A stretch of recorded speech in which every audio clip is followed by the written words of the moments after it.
안녕하십니까. 재단미디어의 박석환입니다. K콘텐츠 세계와 공감하다 라는 주제로 진행되는 2022년 전통기록문화 창작 컨퍼런스를 통해 인사드리게 되었습니다. 오늘 제가 발표할 주제는 한국 웹툰의 세계화와 현지화의 문제입니다. 발표에 앞서 간단하게 제 소개를 드리고자 합니다. 저는 1997년 만화평론으로 만화계에 입문했습니다. 만화산업계, 만화지원기관, 대학 만화학과에서 그동안 일해왔었고요. 인터넷 서비스가 대중화되고 출판 만화가 디지털 만화로 전환되는 시점에 만화계에 들어왔기 때문에 웹툰의 등장과 발전 과정을 함께 했다고 볼 수 있을 겁니다. 저는 최근 재단미디어라고 하는 웹툰 제작사에서 일하고 있습니다. 재담은 최근 OTT 드라마로 제작되어 방영 중인 청춘불나성, 네이버 탑10 연재작 중 하나인 약한 영웅 등을 기획 개발해 유통하고 다양한 판권 사업과 해외 사업을 진행하는 회사입니다. 현재 각종 웹툰 플랫폼에 74편의 작품을 주간 연재하고 있고 국내외 플랫폼에 500여 작품을 유통하고 있습니다. 만화 정책과 만화 교육 분야에서 일하다가 13년 만에 산업계에 돌아와 있는 셈인데요. 교수직 그만두고 산업계로 자리를 옮길 때 모든 사람들이 반대했습니다만 이전의 지식과 경험으로 현재의 웹툰 컨텐츠, 웹툰 플랫폼, 그리고 웹툰 비즈니스 등에 대해 가르치는 것이 적절치 않다는 판단을 했습니다. 그만큼 현재 웹툰 중심의 만화 산업은 큰 변혁기를 맞이한 상황입니다. 먼저 웹툰 산업 현황부터 말씀드리겠습니다. 웹툰은 익히 알려진 것과 같이 웹과 카툰의 합성어입니다. 한국에서 개발한 디지털 만화의 한 형식이기도 합니다. 전통적인 만화 강국이라고 할 수 있는 미국, 일본 등에도 다양한 형식의 디지털 만화가 존재했지만 대중화되지는 못했습니다. 반면 한국이 만든 웹툰은 기존 만화책의 형식을 벗어나서 세로 스크롤 방식으로 내용이 전개되도록 했습니다. 컴퓨터나 스마트폰에서 게시물을 읽을 때와 같은 방식을 취했기 때문에 인터넷 사용자들이 소비하기에 적합했고 여러 매체로의 확장성도 높았습니다. 통상 웹툰은 2003년 포털사이트 다음에서 서비스한 만화 속 세상을 통해 대중화된 것으로 평가되고 있습니다. 그 경우라면 그렇다면 내년이 되면 웹툰 탄생 20주년이 되는 셈인데요. 다음에 이어 네이버, 엠파스, 파란 등의 포털 사이트에 만화 또는 웹툰 코너가 개설됐고 스마트폰이 대중화되고 유료 서비스가 확산되면서 현재적 의미의 웹툰 산업이 형성됐다고 볼 수 있습니다. 해외 서비스도 웹툰의 유료화가 전개되던 2013년을 전후로 확산됐습니다. 네이버, 카카오로 대표되는 빅테크 기업들이 글로벌 전략과 맞물리면서 한국산 웹툰의 전 세계 유통과 소비가 활성화됐습니다. 네이버 웹툰의 경우 올해 5월 기준 전 세계 시장에서 월 1억 8천만 명이 서비스를 이용하고 있다고 밝히기도 했습니다. 현재 한국 웹툰 시장은 2020년 매출 기준 1조 500억 원 규모로 조사되고 있습니다. 2017년 첫 조사 때 3,700억 원 규모였는데 비해 몇 년 사이 3배가량 성장했습니다. 업계에서는 연관 시장 등을 포함하면 3조 원 규모가 넘을 것으로 추정하기도 했습니다. 이 조사는 웹툰 산업을 네이버와 카카오 같은 플랫폼과 재단미디어와 와이랩 같은 에이전시, 즉 제작사로 구분해서 했었습니다. 여기서 주목해야 할 부분은 에이전시 매출이 플랫폼 매출을 초과했다는 점입니다. 플랫폼도 작가와의 직접 계약을 통해 작품을 제작하고 유통하지만 에이전시가 양질의 작품을 제작해 제공함으로써 전반적인 매출 상승을 견인했다고 볼 수 있을 것입니다. 웹툰 산업은 신문 만화나 잡지 만화처럼 정기 연재되는 방식을 취하고 있습니다. 웹툰 플랫폼이라고 하는 매체를 통해 소비자에게 주기적이고 연속적으로 특정 작품의 다음에 계속되는 이야기를 전달합니다. 이야기 전개의 지속성과 연결성이 사용자를 유입시키고 장기적으로 유지하는 효과로 이어집니다.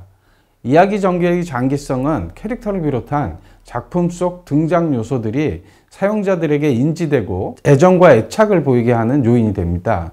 연재 기간이 길면 길수록 이른바 충성도 높은 독자, 팬덤이 형성될 수 있고 이는 해당 작품을 테마로 한 다양한 문화 상품을 만들어내게 하는 계기가 되기도 합니다. 웹툰이 포털 사이트나 웹툰 전문 플랫폼에만 갇혀 있지 않고 영화, 드라마, 캐릭터 상품 등으로 재생산되는 이유도 여기에 있습니다. 이른바 팬덤 기반 산업의 대표적인 사례가 웹툰입니다. 그리고 그 팬덤을 강력하게 확장할 수 있는 도구가 바로 영상화와 해외 진출이라고 볼 수 있습니다. 최근 웹툰은 웹소설 원작을 웹툰화하고 이를 영상 콘텐츠로 제작하는 것이 일반화되고 있습니다. 생산 비용이 가장 적게 들지만 참여자가 적어서 가장 창의적인 활동을 할 수 있는 부분을 먼저 시작하고 그리고 이를 기반으로 캐릭터 등을 시각화한 후에 영상화하는 방식입니다. 상상성 이야기를 조금 더 현실감 있게 구체화하고 실제 배우들을 등장시켜서 작품 속 세계가 현재와 동일하게 보일 수 있도록 만들어주는 겁니다. 이것이 곧 독자들에게는 관심과 관점을 조정해 가도록 하는 방식이 됩니다. 예컨대 나 혼자만 레벨업, 김비서가 왜 그럴까 등이 웹소설 원작을 웹툰화한 사례라면 여신강림, 스위트홈 같은 작품들은 웹툰을 영상화한 사례라고 할 수 있습니다. 다양한 성공 사례가 만들어지면서 이제 웹툰 제작사는 웹툰만 하는 것이 아니라 전후방 장르를 통합하는 형태로 발전하고 있습니다. 웹소설도 하고 방송, 연예, 매니지먼트와 영상 제작 작업도 진행하는 종합 멀티미디어 회사가 된 겁니다. 연재 기간을 통해 팬들에게 검증된 콘텐츠를 영상화하고 영상화를 통해 확장된 소비자층이 다시 웹툰을 읽게 되는 산업 밸류 체인이 작동하면서 수많은 작품들이 웹툰을 기반으로 만들어지고 있고 놀라운 성과를 만들어내기도 합니다. 예컨대 이태원 클라스라는 작품은 다채널 시대임에도 불구하고 11.8%라는 시청률을 기록했고 신과 함께는 1, 2편 모두 1300만 이상의 관객이 동원되기도 했습니다. 이른바 쌍천만 영화가 만들어진 것입니다. 신과 함께의 원작자 주호민 작가는 영화 신과 함께가 케이블 TV를 통해서 재방송되거나 출연 배우들이 언론에 회자될 때마다 완결된 원작 웹툰을 유료로 구독하고자 하는 사용자들이 늘면서 매출이 지속적으로 발생하고 있다는 말을 하기도 했습니다. 또 다른 측면에서는 유료 TV 채널이라고 할 수 있는 OTT 시장이 급격하게 성장하면서 색다른 소재와 이야기거리를 찾는 이들이 웹툰에 집중하고 있다는 점입니다. 얼마 전까지 웹툰 중 괜찮은 소재를 찾으려 했던 글로벌 OTT 사업자들이 이제 웹툰 산업에 직접 뛰어들고 있습니다. 투자를 하기도 하고 직접 작품을 제작하기도 해서 웹툰이라는 원천 IP 그리고 스토리를 확보하기 위한 방안들입니다. 또 역으로 영상물의 웹툰화를 적극적으로 도모해서 이른바 시리즈 아이템, 시즌제로 만들어낼 수 있는 프랜차이즈 컨텐츠를 만들기 위해 노력하고 있습니다. 특히 영상 사업자뿐만 아니라 고객의 시간을 확보하려는 물류 사업자, 통신 사업자 등등이 웹툰 산업에 끼어들면서 소재 산업으로서의 웹툰이 더 주목받고 있는 상황이 됐습니다. 웹툰의 영상화가 전략적인 측면에서 산업의 붐업을 조성하고 전체 시장의 파이를 확대하는 측면이 있다면 웹툰의 해외 진출은 좀 더 명확한 실적과 매출을 확보할 수 있는 분야이기도 합니다. 몇몇 사례를 살펴보자면 네이버의 경우 미국 현지에 웹툰 엔터테인먼트라는 회사를 설립하고 강도 높은 글로벌 경영을 추진하고 있습니다. 무려 103개 국가의 만화 앱 중 최고 매출을 기록하고 있고 만화 강국 일본에서도 라인만가가 1위를 차지하고 있습니다. 카카오 역시 미국, 일본, 인도네시아, 프랑스 등에서 현지 만화 앱들을 제치고 네이버와 1, 2위 자리를 놓고 경쟁하고 있는 중입니다. 네이버, 카카오 외에도 코미코가 일본, 태국 등 아시아권에서, 리디나 레진 같은 플랫폼이 영미권에서, 타툰, 투믹스 같은 플랫폼이 중화권과 남미권에서 세계 만화의 소비 형식을 한국이 만들어낸 세로 스크롤 웹툰으로 변화시키고 있습니다. 웹툰의 해외 진출은 영상화를 통해 작동하는 글로벌 팬덤이 현지 언어로 번역된 웹툰으로 유입되는 선순환 구조를 만들어내고 있기도 합니다. 즉 영화를 본 해외 관객들이 다시 웹툰의 독자로 유입된다는 측면입니다. 네, 그러다 보니까 굉장히 다양한 문제들도 불거지고 있습니다. 현재 웹툰은 9개 언어권 100개 국가 이상에서 소비되고 있습니다. 한국의 웹툰 기업이 세계의 소비자를 대상으로 세계적 감수성을 지닌 이야기를 자체 플랫폼을 통해 유통하고 있습니다. 인터넷이 기반이 되는 만큼 동일 시점에 생산과 소비가 이루어진다고 봐야 할 것입니다. 컨텐츠뿐만 아니라 플랫폼 서비스가 세계로 나가면서 한국 웹툰의 초기 모델 중 하나였던 사용자 참여형 콘텐츠 생산 기반, 이른바 도전 만화 시스템이 웹툰 캔버스라는 이름으로 서비스되고 있고, 참여형 콘텐츠 생산 방식을 번역으로까지 확장해서 운영하고 있습니다. 사용자 참여 번역이라는 것은 언어권의 한계를 돌파해서 그야말로 전 세계의 모든 언어권의 사용자들이 웹툰 플랫폼에서 웹툰을 즐길 수 있도록 만들어가고 있습니다. 웹툰은 이야기 매체지만 시각성을 담고 있고, 당대의 배경과 환경이 이야기 전개와 시각적 요소의 중요한 축을 담당합니다. 그러다 보니까 생산 국가의 도덕적 기준이나 사회 시스템 등이 내용 전개의 중요한 요소가 되기도 합니다. 가령 최근 일본에서 드라마로 리메이크된 한국 웹툰 이태원 클라스는 일본에서 이태원과 동일한 지정학적 위치를 갖고 있는 록본기를 배경으로 전개됐습니다. 그래서 제목도 록본기 클라스라는 이름으로 변경됐는데요. 일본의 농구 만화 슬램덩크의 주인공이 호라기 하나미치인데 한국어판에서는 강백호라는 이름으로 알려져 있습니다. 이것과 같은 맥락이죠. 이태원 클라스의 주인공 박세로이가 일본어판 이름은 미야베 아라타입니다. 사실은 만화나 웹툰, 애니메이션, 게임 같은 대중문화 장르에서 그 나라에 맞게 인명과 지명 등을 변화시켜서 현지화시키는 것은 굉장히 일반화되어 있는 사례입니다. 그런데 이는 조금 다른 측면에서 보자면 작품의 동일성 훼손 문제와도 연결되는 부분입니다. 또 이 같은 국가 간 미디어 믹스 마케팅 방식이 활발해지는 것은 긍정적이지만 현지 소비자의 저항으로 이어질 수 있다는 측면도 있습니다. 그래서 저희가 주의를 해야 될 부분이기도 합니다. 우리 웹툰이 전 세계인의 소비 컨텐츠가 되는 것은 기쁜 일입니다.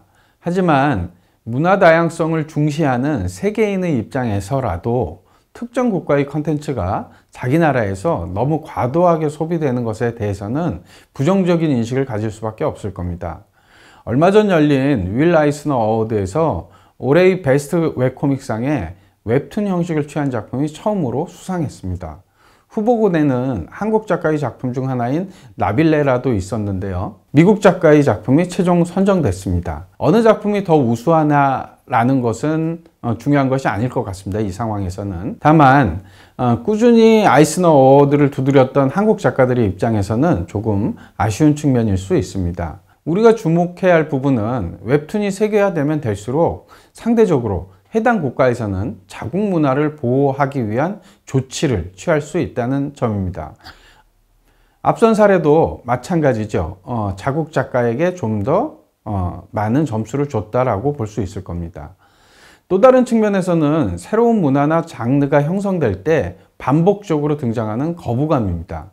웹툰은 다양한 연령대와 취향에 따라 작품군이 나뉘어 있지만 대체로 청소년 덕자들이 참여가 많은 문화이고 아주 큰 대중적 장르, 이른바 영화나 방송이 다루지 않는 좀 더 세분화되고 세밀한 요소를 작품에 담아냅니다. 그러다 보면 그 국가 또는 그 국가의 특정 계층이 웹툰에 담긴 내용과 표현 요소에 대해서 걱정과 우려를 표할 수도 있습니다. 이 같은 사례는 우리 사회에서도 매 시기마다 반복적으로 재생산되고 있습니다. 즉, 청소년 보호 문제와 표현의 자유 문제가 상충될 때 어떤 쪽으로 산업이 발전해 가야 할까 또는 문화가 발전해야 될까 하는 부분을 저희가 함께 고민해야 합니다. 이것은 비단 문화의 문제뿐만이 아니라 시장의 안정성을 위해하는 요소가 될 수도 있기 때문입니다. 10여 년 전만 해도 한국의 만화와 웹툰은 해외 국가의 대표적 만화 출판사나 인터넷 매체가 몇몇 작품의 판권을 구매해서 자체 번역 등을 통해 현지 소비자들을 대상으로 유통하는 방식을 취했습니다. 소비의 세계화, 컨텐츠의 현지화가 해당 국가의 사업자에 의해 이루어졌고 그만큼 사후관리 책임이 덜했습니다. 하지만 이제는 달라졌습니다. 현재 한국의 웹툰 형식, 웹툰 문화, 웹툰 산업은 전 세계인을 대상으로 확산되고 있고 전 세계 만화 소비자와 대중문화 소비자들에게 공감을 얻고 있습니다. 그만큼 우리 웹툰에 대한 사후, 사전 관리 체계에도 조금 더 섬세해질 필요가 있습니다. 특히 시장의 변화가 있을 때 위기 조절 능력도 높아져야 할 것으로 보입니다. 다양한 문화적 저항과 산업적 제한 등에 대해서도 선제적으로 대응할 수 있어야 합니다. 오늘처럼 한국국학진흥원이 마련한 이런 자리가 우리 문화, 그 중에서도 웹툰의 세계화와 현지화에 대한 여러 가지 문제를 섬세하게 모색하고 토론해 볼 수 있는 자리가 되기를 기대해 봅니다. 감사합니다.